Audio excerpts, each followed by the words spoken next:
Olá, meus irmãos, que a graça e a paz do Criador esteja com cada um de vocês, tudo bem? Vamos continuar com a nossa jornada aí sobre as cartas paulinas aí, onde está sendo muito proveitoso para os nossos corações. Aí você amante das escrituras, você que gosta de estudar, obter conhecimento, vamos continuar comigo nessa jornada sobre as cartas paulinas aí, tá? Primeiro eu quero agradecer todas as mensagens aí que eu estou recebendo de amigos, de pessoas aí que têm gostado muito, né, desse estudo sobre as cartas paulinas. E eu te convido, né, novamente para a gente adentrar, se aprofundar aí, né, dando sequência a esse nosso estudo aí. Então eu convido todos vocês aí para a gente poder abordarmos juntos aí hoje, né, as três epístolas, né, que nós iremos trabalhar aí sobre a carta aos Gálatas, né, primeiro e segundo Tessalonicenses. Beleza, meus irmãos? Então o objetivo aí geral, tá, dessa aula, né, é fazer aí um contexto aí histórico aí dessas cartas que foram escritas, e todos os problemas ali, né, que foram enfrentados pela igreja e fazendo uma análise aí bem geral deste conteúdo. Beleza, meus irmãos? Estamos, como sempre, com esses slides aqui bacana para a gente se aprofundar aí, ficar até mais fácil para você aí estudar acompanhando esses slides. Primeiro tema, né, é a Epístola aos Gálatas, né? Nós vamos começar aqui. Então, amados, essa aula de hoje aqui que nós vamos ter, né, com a Epístola de Paulo aos Gálatas, é o que pretendemos aí explicar quem era os Gálatas, né, que receberam essa epístola, a importância dela para a igreja nos nossos dias atuais, né, essas datas prováveis em que a carta foi escrita, os seus objetivos, as aplicações do que foi o primeiro concílio eclesiástico lá de Jerusalém. Olha aí que interessante. E o motivo por que isto ocorreu. Beleza, meus amados? Te convido você, pega papel e caneta e bora lá, né, para a gente se aprofundar dentro do estudo. Irmãos, eu coloquei aqui, olha que interessante, tem uma primeira figura aqui, que é o mapa, né, da primeira viagem do apóstolo Paulo. Todos nós sabemos que ele fez ali umas 27 viagens ali, né, dentro dessas 27, três grandes viagens ali missionária. E aqui você pode ver, né, a primeira viagem missionária de Paulo. Paulo, ele começa aqui, ó, em Derbe, e aí ele vai para Icônio, passa por Antioquia, desce aqui para Pergue, depois vai para Antioquia da Síria, volta para Chipre ali, passa por Pafos, né, e volta ali para Pergue. Tudo isso levando a mensagem, pregando a mensagem ali de Jesus. Então, nesse mapa, nós vemos toda essa localização ali da região da Galácia, né? Bem como a localização de Jerusalém, aonde ocorreu ali esse concílio. Então, amados, essa carta ela tem uma importância, essa epístola. Então, quando o cristianismo começou a se estabelecer nas cidades em que o judaísmo ele estava presente, meus amados, a pergunta que frequentemente se fazia era o seguinte: quem é a maior autoridade religiosa? Será Moisés ou é Cristo? Ou seria Moisés e Cristo? Era uma pergunta que todos ali faziam, né, referente a essa supremacia ali, né, de Cristo, né, sobre Moisés, e a fé cristã como mais elevada que a fé judaica, ela foi a resposta dada pelo apóstolo Paulo. Havia uma confusão muito grande, né? Alguns pensando se era Moisés, Cristo que era o maior, enfim. E logo após essa epístola aos Romanos, né? E a epístola ali aos Gálatas, que é considerada uma carta magna, tá? Da fé cristã, irmãos. Então, o que que acontece? Ela é um documento totalmente revolucionário, né? Com relação à forma que os cristãos, naquela época, abordaram, né, o antigo judaísmo. Então, por esse motivo, meus amados, a epístola aos Gálatas, ela tem sido chamada de quê? Declaração de independência cristã, tá? Então essa epístola, amado, aos Gálatas, ela foi escrita por uma comunidade totalmente de gentios, tá? Que foram convertidos e perturbados por indivíduos judaizantes e totalmente legalistas, tá? O objetivo de Paulo era pregar a palavra de Deus, né? E assim ele fazia, e muitos gentios se converteram naquela época, né? Então o que que acontece? Também os judaizantes legalistas, eles queriam fazer o quê? Impor a prática de rituais judaicos aos gentios. Tá entendendo, irmãos? Então, o seu objetivo era fazer o quê? Principalmente o de servir, né, como um documento que se assegurasse a liberdade cristã e que os fiéis pudessem desfrutar ali de Jesus Cristo. Então, Gálatas, irmãos, ela tem sido conhecida como a escritura, né, da liberdade cristã. Né? Então, nós sabemos, amados, que a primeira visita ali de Paulo a essa comunidade, ela teve um motivo, né? Ela foi motivada, né, por uma doença física, tá entendendo?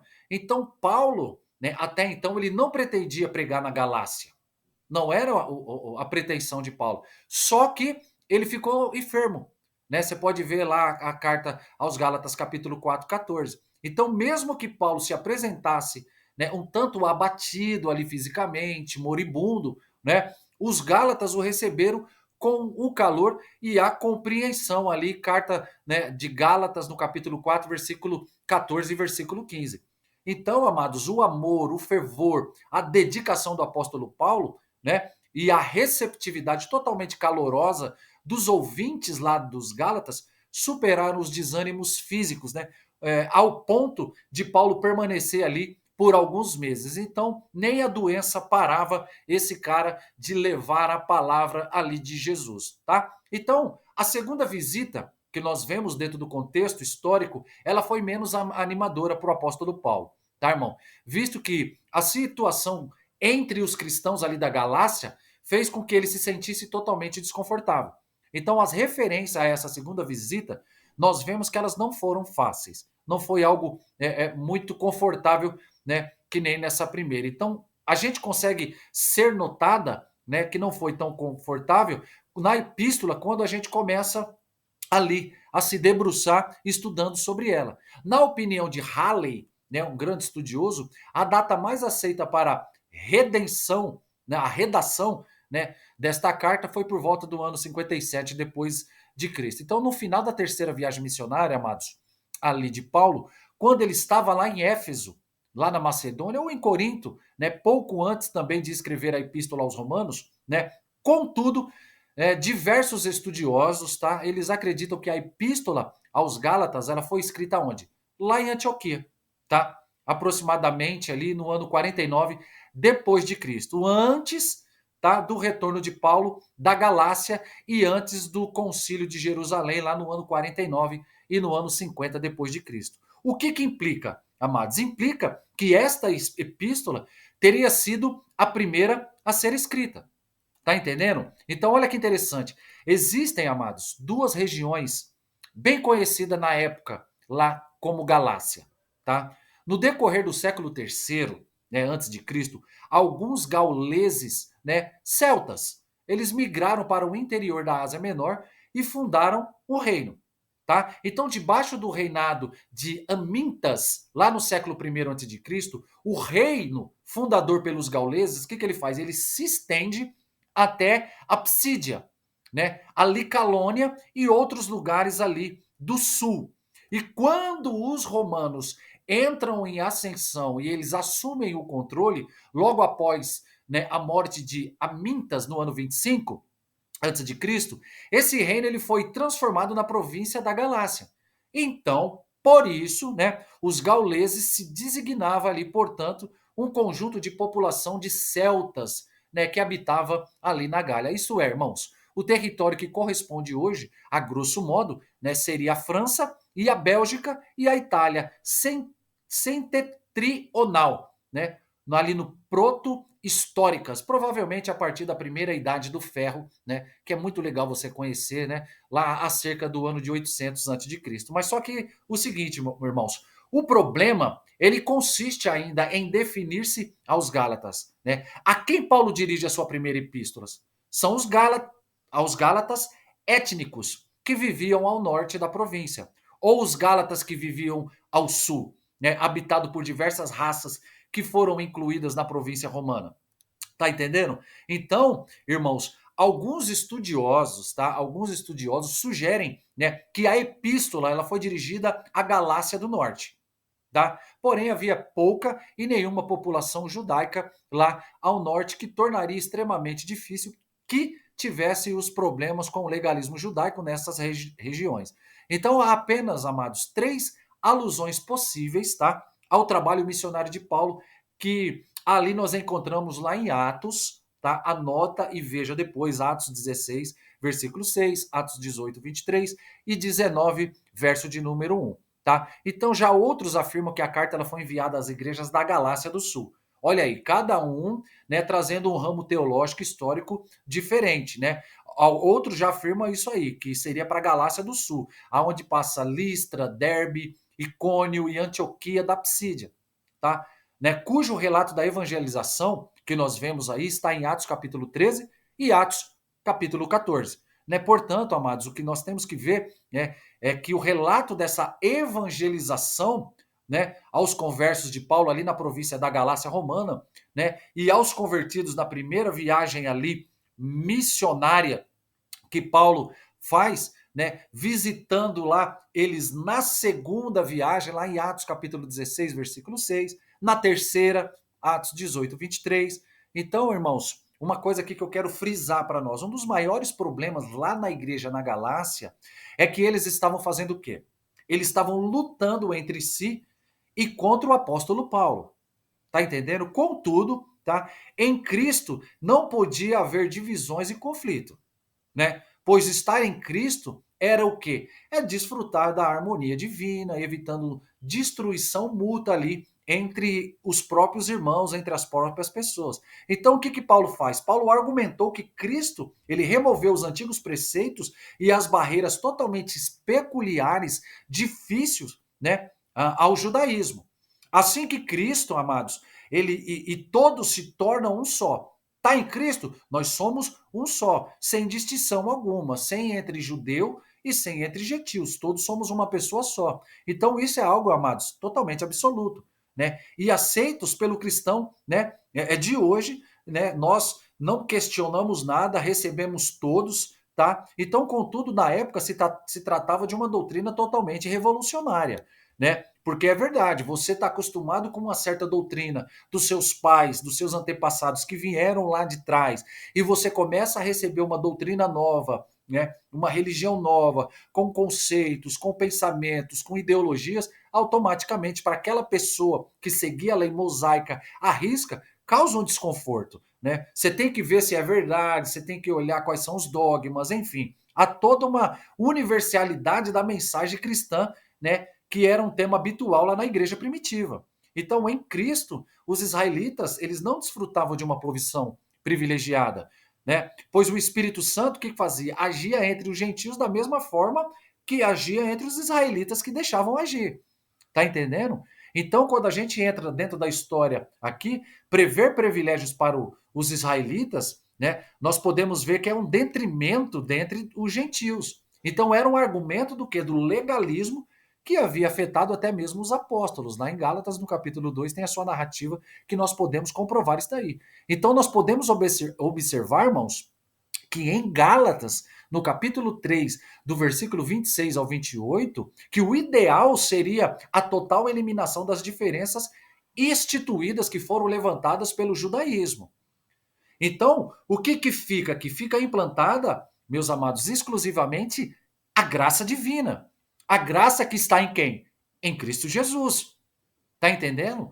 Aí nós vemos que, assim, dessa maneira, né, a epístola aos Gálatas, o que, que ela se torna? Ela se tornou um tipo de defesa, né, de toda a suficiência e a universalidade de Cristo, bem como uma fé que liberta tanto judeus como gentios, né, liberta escravos para livres, mulheres e homens. Esse foi o objetivo, onde as pessoas estavam vivendo um processo escravagista, doutrinário, legalista, muito grande naquela época. E Paulo, ele vem ali trazendo, né, essa universalidade ali, né, dessa livre, né, escolha quando nós estamos com Cristo lá. E aqui, meus amados, o segundo tema, né, Paulo, né, é defesa do seu apostolado, né? defesa do apostolado de Paulo. Então, irmãos, quando nós se debruçamos, quando nós iremos ou estudamos ali a carta, essa carta ela nos apresenta, né, os motivos pelas quais Paulo vinha sendo totalmente atacado. E isso era óbvio. Ele estava sendo atacado. Por quê? Uma das coisas era a base da aceitação perante Deus. Tá entendendo? Era algo muito difícil lá. Tá aqui os versículos, Gálatas capítulo 2, versículo 16 ao 17, né? Gálatas 4, capítulo 3 e 6, enfim. Então a supremacia, né, era totalmente exclusiva e suficiente em Cristo. Estando em Cristo, nova criatura é. Eis que tudo se fez novo. Tá entendendo? Gálatas 2, 21, 3, 18, enfim. 4, do 8 ao 9. Então, amados, quando Paulo ele ia pregar, ele estava validando o evangelho, né, de Cristo e do seu apostolado. Tá entendendo? Gálatas 1, versículo 10 ao 24. Então, portanto, a maior parte do texto dos Gálatas, quando você começa a orar e buscar, ele compôs-se de uma defesa total do seu apostolado. Paulo defendia aquilo que ele estava literalmente pregando, aquilo que ele estava falando. Então, os Gálatas, eles não receberam de uma forma agradável os escritos de Paulo, tá? Tanto interna quanto externa na igreja. Então, foi gerada por muitos indivíduos naquela época lá, legalista, que não compreenderam qual era o propósito do evangelho. Eles não estavam entendendo. Eles estavam com a mente tão cauterizada dentro de um ostracismo religioso que eles não estavam entendendo aquilo que era novo, né? Que estava chegando para ele. Então, essa situação, ela provocou a ida de Paulo para quê? Lá para Jerusalém. Por que Paulo vai lá? O Paulo vai a fim de procurar uma solução para esse conflito, né? E por não ter condições de ir pessoalmente à Galácia, né? Ele teve que enviar essa epístola, ele teve que escrever uma carta e enviar lá, Gálatas capítulo 4, versículo número 20. Então Paulo ele demonstrou que o ensino divulgado não era fruto da sua mente, da sua psique. Tá entendendo? Mas tudo aquilo que ele estava divulgando, ele estava recebendo, né, por revelação, né, do próprio Cristo. Não era um pensamento empírico de Paulo. Então o apóstolo Paulo, ele começa a defender a legitimidade do seu apostolado, a autoridade divina do evangelho que estava sendo pregado por ele, né? Pregando sobre a doutrina da justificação pela fé, sem qualquer combinação por obras sobre rituais legalistas, tá? E a eficiência dos princípios cristãos como o quê? Como base da liberdade em Cristo. Como eu falo aqui, vou ser redundante, né? Quando nós estamos em Cristo, nova criatura nós somos. Então nós sabemos que pouco tempo depois, amados, da sua primeira viagem, ou a sua primeira visita ali à Galácia, né? Paulo, ele recebeu a visita de mestres cristãos de origem judaica. Então eles insistiam que os gentios não podiam ser cristãos. Os caras falavam, não, o gentio não pode ser cristão. A não ser que também observasse as leis de Moisés. Olha só, que dificuldade, né? Os gentios tinham que passar por circuncisão, tinha que passar por todos aqueles rituais a qual eles passaram, né? Eles eram chamados de quê? Esses caras judaizantes. Então eles faziam parte de uma seita que não aceitavam de maneira nenhuma as decisões do apóstolo, né, a respeito da circuncisão. Tá entendendo? Então eles continuavam a fazer o quê? A insistir que todos os cristãos só poderiam chegar a Deus por intermédio do judaísmo. Quem não fosse por intermédio de judaísmo não podia se achegar a próximo a Deus. E assim o que acontece? Olha a problemática. Os gentios convertidos, eles eram primeiramente circuncidados e orientados a observar a lei judaica. Tá entendendo, meus amados? Então formava o quê? Partido cujos representantes perseguiam o apóstolo Paulo em suas viagens missionárias e tentava destruir de todas as maneiras o seu trabalho missiológico. Então eles foram chamados pelo apóstolo Paulo, né? Chamaram o apóstolo Paulo de ministro de Satanás. Então, em Atos, no capítulo 15, você pode ver os problemas que esses cristãos causaram lá em Antioquia, irmãos. Então, o mesmo aconteceu lá em Gálatas, capítulo 2. Lá em Gálatas, no capítulo 2, você pode ver. Eles também foram chamados de quê? De falsos apóstolos. Né? Alguns tinham até cartas de recomendação. Lá no livro de segunda carta aos Coríntios, capítulo 3, versículo de número 1. Então, os Gálatas, lá no capítulo 3, 13, o versículo é escrito o quê? No tempo presente. Não está escrito? Dando a ideia do quê? Dando a ideia que ainda estava se submetendo aos rituais judaicos e a circuncisão. Então, Paulo, o que, que ele faz? Ele deixa bem claro que a verdadeira intenção dos perturbadores era fazer o quê? Interromper o evangelho de Cristo, parar o evangelho de Jesus. Mas eles não estavam dando a eles outro evangelho melhor, e sim distorcendo o único evangelho, modificando a partir da sua essência. Os caras queriam parar, os caras queriam bloquear, mas os caras não estavam fazendo o amor, pregando ali, né, a palavra de Deus com amor. Os caras eram totalmente ali hipócritas. Então, né, meus amados, então algo que você pode perceber facilmente quando nós estudamos na literatura paulina é que esses perturbadores, os caras promoveram por conta própria as visitas, desequilíbrios, agitações nas igrejas gentílicas. Os caras iam lá, via Paulo pregando, aqueles outros caras começavam a tumultuar, né? E aí eles despertaram periodicamente intensas indignações ali ao apóstolo. Então, lá no caso de Corinto, amados, o ataque foi diretamente contra quem? Né? Contra o apóstolo Paulino. Na Galácia, né, eles não só se opuseram à sua doutrina, mas também procuravam o quê? Depreciá-lo. Então, logo depois da saudação inicial, a gente encontramos as seguintes palavras, ó: admita-me que estejais passando tão depressa daquele que vos chamou na graça de Cristo para o outro evangelho, a qual não é fruto, senão o qual não é outro, senão que há alguns de vós que perturbam e querem perverter o evangelho.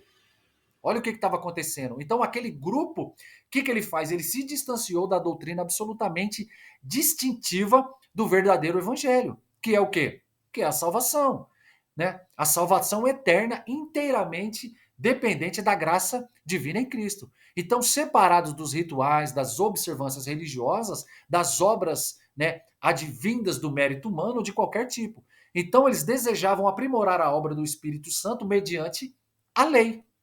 Gálatas capítulo 3, verso de número 3. Então os Gálatas, amados, eles aceitaram a doutrina deles com a mesma sinceridade que aceitaram a mensagem de Paulo, tá? Muitos deles aceitaram ali a mensagem. Então ocorreu uma série de circuncisões entre os gentios recém-convertidos ali ao cristianismo, e Paulo chamou isso, né, de outro evangelho. Gálatas capítulo 1, versículos 6 e 7. Então, irmãos, olha que lindo isso aí. Deveria ser considerado, né, anátema, né, amaldiçoado, quem modificasse ali o evangelho pregado por ele. Os caras estavam modificando, né? Os judaizantes, eles queriam que você fosse primeiro circuncidado, observasse as leis mosaicas. Tá entendendo? E era um assunto muito delicado isso, irmãos. E Paulo ele vem combatendo tudo isso lá, né? Era um assunto extremamente importante e totalmente absoluto, um assunto vital para o cristianismo que estava ali nascendo, né, para aquelas pessoas lá. Então a própria cruz de Cristo, né, dentro desse contexto, ela estava em perigo, em vista desse aceitável legalismo judaizante. Pois se a justiça é mediante a lei, né, segue-se que morreu, né, Cristo morreu em vão. Tá entendendo? Gálatas 2, capítulo de número 21. Então, o que que Paulo faz? Ele avisa que eles estavam sendo totalmente desviados para um evangelho completamente distinto, tá? E não para uma forma superior do evangelho, como inocentemente julgavam. Os caras estavam substituindo a simplicidade, a espiritualidade do evangelho pelas observâncias da lei judaicas. Ou seja, meus irmãos, a observância absoluta, né, da lei mosaica estava se tornando algo essencial para eles. Então não havia ali uma rejeição ao evangelho, mas os conceitos legalistas e aqueles rituais começaram a destruir as doutrinas fundamentais de Cristo. Então o que, que o apóstolo Paulo procura? O apóstolo Paulo, ele procura fazer o quê? Defender o evangelho da graça gratuita que ele proclamava aos gentios. Ó, não precisa você fazer essas coisas. Cristo veio de graça para nós. Ele entregou sua vida literalmente para todos. Tá entendendo? Ele enfatiza a verdade essencial de que cada indivíduo é justificado pela fé em Jesus Cristo e mais nada. Ó, eu creio em Jesus, eu quero servir a Jesus. Eu não precisa se circuncidar, você não precisa estar fazendo esses rituais, não. É só você crer, seguir e cumprir os seus mandamentos. Então, Paulo procura mostrar que a libertação da lei mosaica é resultado de um relacionamento com Cristo, através de algo chamado o quê? Espírito Santo. né, que produz em cada um de nós uma fiel nova regra de vida e nova regra de fé. Tá entendendo?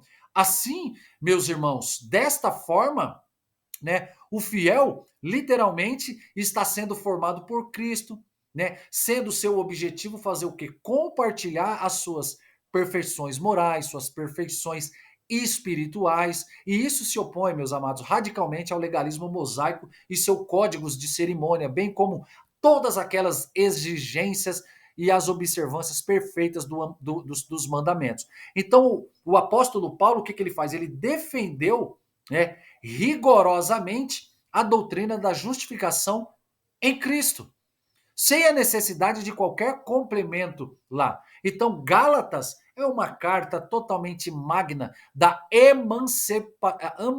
emancipação espiritual. Tá entendendo, irmãos?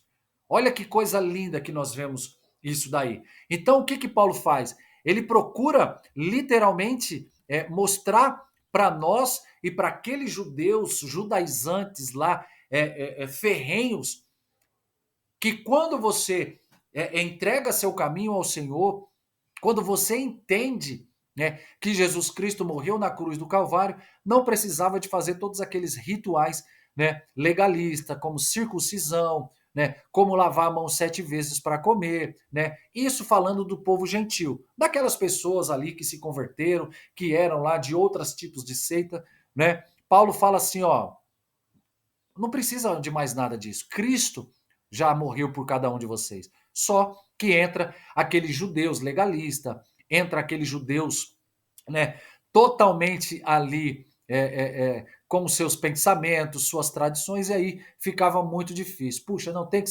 ser circuncidado, tem que cumprir as leis, enfim. Mas Paulo vem ali quebrando todos esses tipos de paradigmas para os gentios. Tá entendendo, meus irmãos? Então, a doutrina era justificação em Jesus Cristo, sem a necessidade de qualquer cumprimento dessas leis, né, mosaicas lá de trás para o povo gentil. Beleza, meus irmãos? Esse aqui foi mais um vídeo que nós trouxemos aqui. O próximo tema que eu vou estar falando é o Concílio de Jerusalém, né? O Concílio ali de Jerusalém. Vamos estar aqui terminando, né, de fazer esse segundo estudo. Tem muita coisa boa pela frente, tem muita coisa bacana. E, amados, não se esqueça aí de compartilhar meus vídeos, tá? Se inscreva lá no YouTube, né? Coloca lá, ative o sininho, compartilhe, deixe seu like, se você gostou, né? Comente lá, né? Porque isso é uma maneira do YouTube tá sempre mostrando que tá sendo bacana os vídeos. E o nosso canal tá crescendo, tá, irmão? Já estamos chegando a quase 220 pessoas. Puxa vida. É uma igreja virtual, né? 220 amigos, estamos quase chegando lá, tá? O importante aqui é pegar as pessoas e elas entenderem, né, literalmente sobre o evangelho, sobre a palavra de Deus, né? E assim eu quero agradecer a todos vocês, tá bom, meus irmãos? Que a graça e a paz do Criador esteja em vossos corações, que nós não sejamos legalistas, religiosos, que essas cartas e todos esses estudos que nós estamos aprendendo juntos, você aí e eu aqui, nós possamos colocar em prática e pregar o evangelho para aquelas pessoas que precisam, né, entender mais da palavra de Jesus Cristo. Assim, até o nosso próximo vídeo e assim eu quero te agradecer em nome de Jesus. Tamo junto, meus amados. Até o próximo.